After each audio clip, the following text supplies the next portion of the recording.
Hi everybody, I'm Jeff, And I'm Linda. and welcome to another edition of the VAPI Fireside Chats. We're sitting by the campfire, as we usually are on these fireside chats, but maybe one day we'll be sitting inside by a fireplace. Who knows? As long as it's by the fire, That's we can true. chat. We're up here at Beartree Mm-hmm. in the Jefferson National Forest, Washington Washington Jefferson Jefferson National Forest, Yeah. near the Mount Rogers Yes. recreation area. Yep. Southwestern part of Virginia. Yeah, pretty cool day today. Did some hiking. I forget the name of that trail. Combs No. Trail? Can't remember. But it was Yeah. something Falls Trail. And we walked down this little narrow path and went and saw this awesome waterfall. And we got a video of that little hike there that's going to be on our Slalakum channel at Comer's Creek. Comer's Creek. I think that's right. Slalakum. So check that out. That's our other YouTube channel about all the outdoor stuff. But the Fireside Chats are brought to you right here at Virginia Paranormal. Right. So we're going to pose some questions to each other, just kind of off the cuff, Mm-hmm. and see what the response is. So, Linda, Mm-hmm. we take a variety of calls from different people. Yes. Some people are curious about what's going on in their house. They want to know if it's paranormal or not. Right. Other people are convinced that it's paranormal. In some cases, they're troubled. In some places, they just want to know what's there and if we can give them any answers. Mm-hmm. There are cases where people are hurt. They're pushed downstairs, they're scratched. That's right. Objects come flying at them. Right. Do you think in any of these cases where somebody is physically hurt by a haunting Mm-hmm. or physically touched in any way, do you think in any of those cases that it is actually a human spirit?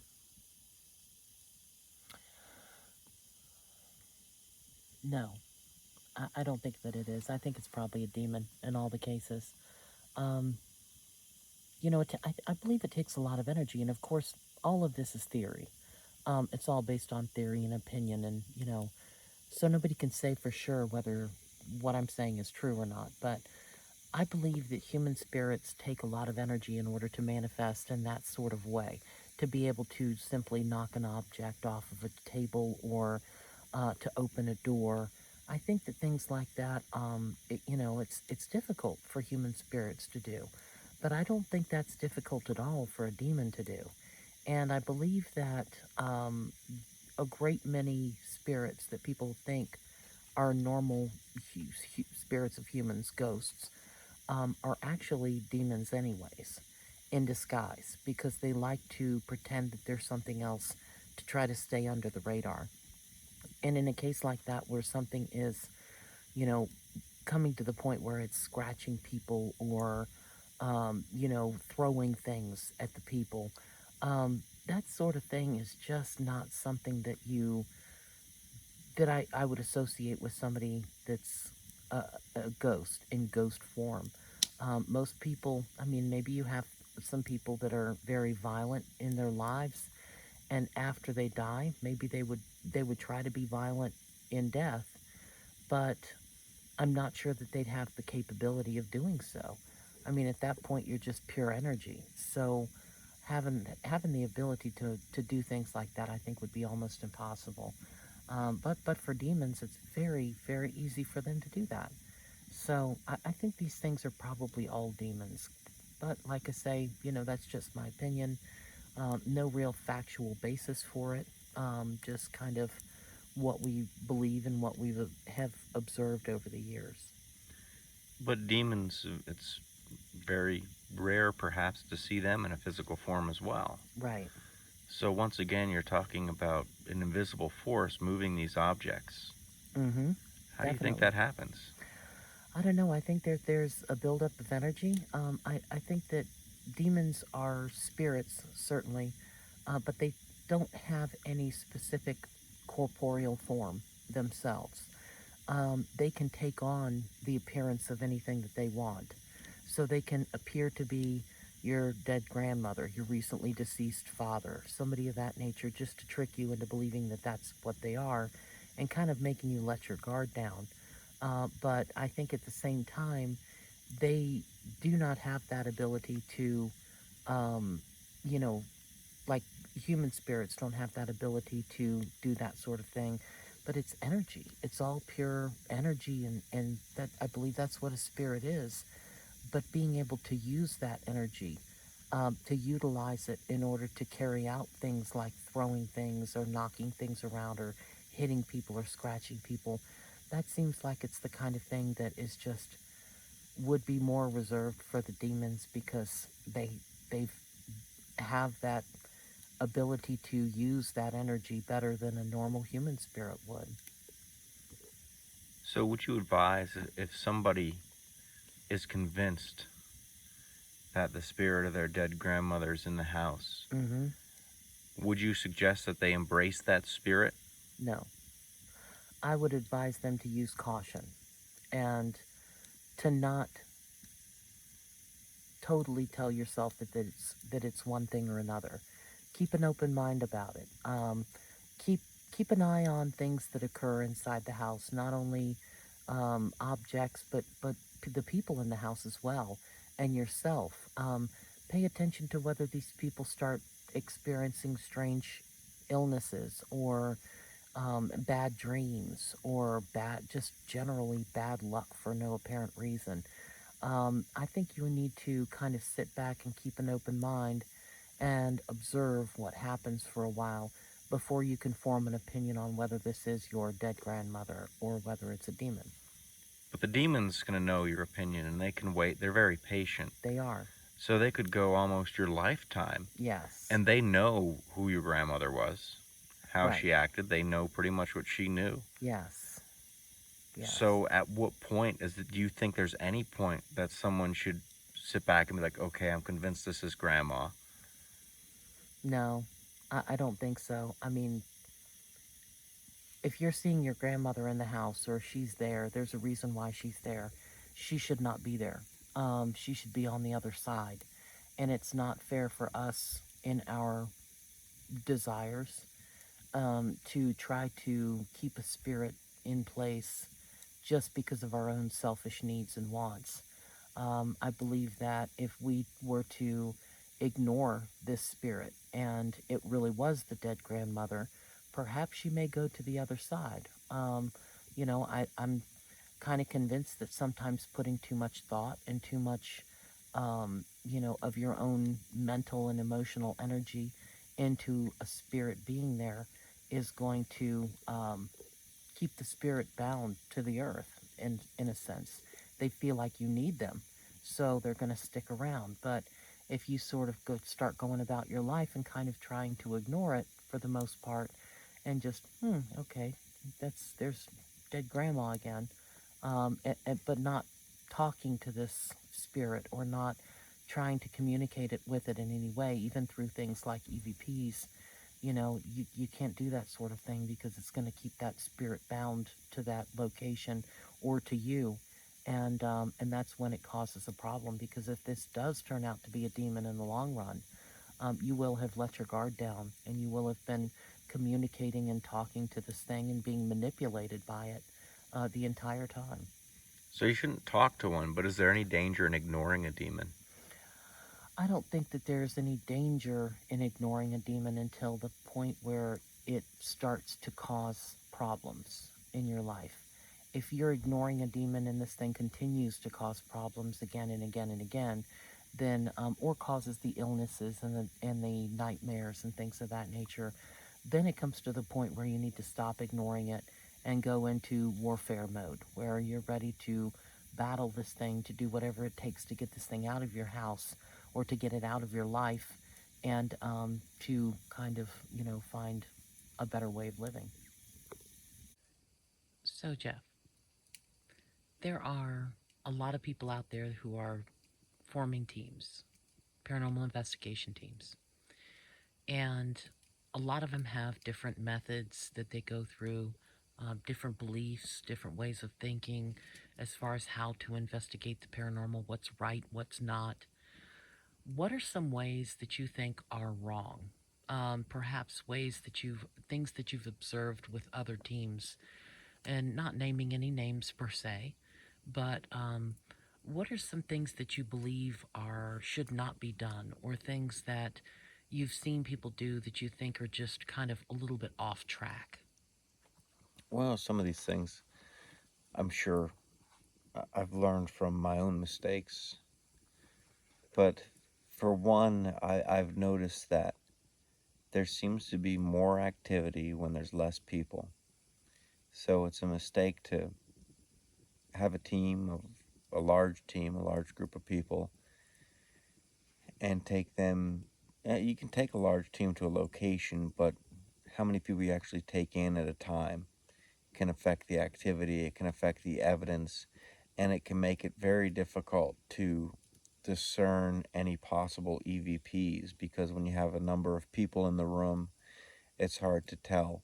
And even it's not that it's falsified evidence, even with having all these people in the room, someone might cough or it's a habit when you're listening and you're sitting there in the quiet, it's a habit to whisper.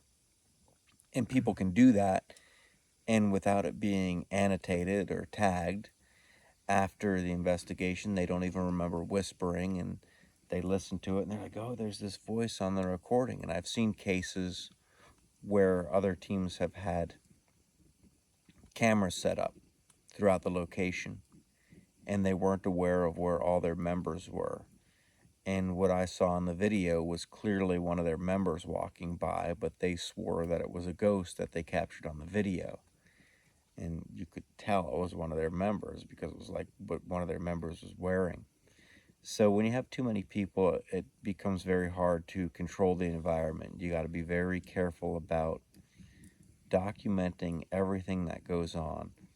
And I think that's the biggest mistake. One of the biggest mistakes is lack of documentation because people will go out to a location, they'll record audio, they'll set up video cameras all over the place, but they won't know where their members are. They won't pay attention to when someone whispers, when someone clears their throat, and they'll pass that off as something coming through on the EVP or on the video. Another mistake that a lot of people make is jumping to conclusions. You want to take the time to thoroughly rule out any possible explanations for what you've captured. A lot of people will post a picture of something that they captured and it will get destroyed on social media. Now, don't get me wrong, any picture you post on social media is going to get destroyed by some people. Like Bigfoot could step out of the woods right now and I could take a selfie with him and post that and people are going to rip it apart and be like, oh, that's not Bigfoot, blah, blah, blah. So you have that, yes, but there are people that do jump to conclusions. They'll get a picture of something that has an orb in it or something that's in the natural environment, and they'll pass that off as evidence as a spirit. And once they post it, people with you have all these sets of eyes on it. They'll see what it is and they'll comment, and it'll start a whole big back and forth argument about what it is or what it isn't. And one way to counter this is to take a bunch of baseline pictures, take pictures from every angle, every room throughout the location. So if there's a coat hanger in the room and when the lights are out, or if you go lights out, you get this thing that looks like a person, you can look back at the baseline pictures and be like, oh, there's a coat rack right there. So orbs, that's another thing. Linda went in depth about that in a previous fireside chat. But they're questionable depending on the nature of the orb. I think a lot of times though it's just a overall lack of organization. And when I say organization, you have to take an investigation very systematic, and documentation is the key. Knowing where all your investigators are, knowing every time someone makes a sound, every time someone talks, it has to be tagged. Every time someone whispers, the evidence has to be reviewed thoroughly. You can't just have one set of eyes on something and being like, oh, that's a picture of a ghost. You want to pass that through your team, have other people look at it. Unbiased. What do you think this is? Spirit boxes are another thing that teams will use and they'll post and get a lot of false evidence of. Because what they'll do is they'll run the spirit box, they'll ask the questions, and they'll get what they think is a response, and they'll post it, and people will hear the response. Some people might not. But the thing is, the audio pareidolia that goes on with that. They did a whole experiment. I forget who it was, but they recorded the questions and then the responses that they thought were coming through the spirit box, and everyone that heard the questions heard the same response because their mind was set up for that. You have all this nonsense noise coming through the spirit box, and your brain puts together this expected response. And to prove this, they played the same responses without playing the questions. Everyone heard something different. So spirit boxes is a way that a lot of teams fall short because they'll sit there, they'll record the spirit box, they'll record the questions, and they won't have anybody unbiased listen to the response. So what I like to do, and we don't always do it, is I like to have someone wear headphones and listen to the spirit box while the rest of the team asks questions. That way the person with the headphones isn't biased by the questions at all. If that's not done, what needs to happen in the evidence review is you need to clip out. So let's say I ask a question, I say, "Tell me your name," and I get a response that comes through that sounds like a name. I need to clip out that response without the question and send that to someone else that doesn't know the question and make sure they hear the same response I do. That way I can rule out that audio pareidolia. So, with this being said, the more technology we have and the more technology we use on investigations, yeah, it can be helpful, it can be cool, it can give some interesting results, but it can also produce some serious false positives. And I've seen people come and rely heavily on equipment. And we don't do that. We keep a very open mind when it comes to equipment, especially stuff that was made for paranormal investigation. Because if you think about it from a marketing standpoint, if I make ghost hunting equipment and it's always getting good results, it's always getting answers, or it's always lighting up when on an investigation, then people are going to be sharing these videos of them using my equipment. And then more people are going to be coming buying my equipment. So we keep that in mind. Really, with paranormal investigation, one thing I've learned, and unfortunately, in today's paranormal society, it's tough to do this, but less is better. The best investigations I've been on have been with a camera and a voice recorder. And that's because you don't have, for one, anything to distract you. And one mistake that a lot of people will make is even people that are seasoned paranormal investigators, they have so much equipment because they desperately want to seek answers and they want to see this activity. And they're so glued to this equipment that they miss something that happens right in front of them. And that can happen. If you're so distracted by looking at your devices, you can miss what's going on. The best thing, because when we do investigations, okay, of course, to start out, it was a passion, and it is a passion to see what's out there. But we really wanted to record it. We wanted to document it. We wanted to prove that it existed. And at this point, we're not there. We're not where we want to prove that anything exists. We want to see for ourselves and be able to help the people whose houses we go to. And the people whose houses we go to, they're already experiencing this stuff. They already know that this stuff is happening. So we don't have to show them any proof. What we have to do is go in and see what we experience. And this can often come from something as simple as a walkthrough of the house. Walking through the house, going into a certain room that feels different than the rest of the rooms. Not doesn't take any kind of medium abilities or anything like that, but it's like anybody who does something for a number of years. There's a different feel. And when you walk into this room that does have an entity there, it feels different because that entity affects you. One thing that a lot of people overlook in paranormal investigation is taking your baseline. And you do this, now I fail to do this a lot of times, okay? But I will say it's a cool idea. Say you have an investigation coming up in a week. Every night when you go to sleep, you keep track of What did you eat before bed? What did you watch on TV before bed? In the morning, you keep a journal. How did you feel when you woke up? How did you sleep? Did you wake up through the night? You keep this journal for about a week. When you go on the investigation, if you have any strange sensations, the first thing you look at is that journal. Okay, last night, the night before this investigation, was there anything different about when I slept? Because that could tie into it. If you had a rough night's sleep, it could tie into certain sensations that you get in an investigation. So if you look at this and you have this journal and say, look, the last night I went to sleep, I did the same thing I did every night this week. I watched Seinfeld. I fell asleep around 1 in the morning. I woke up to go to the bathroom around 2. And other than that, I didn't wake up until my alarm went off. So every night I slept the same. There's nothing disturbing my sleep. Yet when I walked into this room, I responded to it.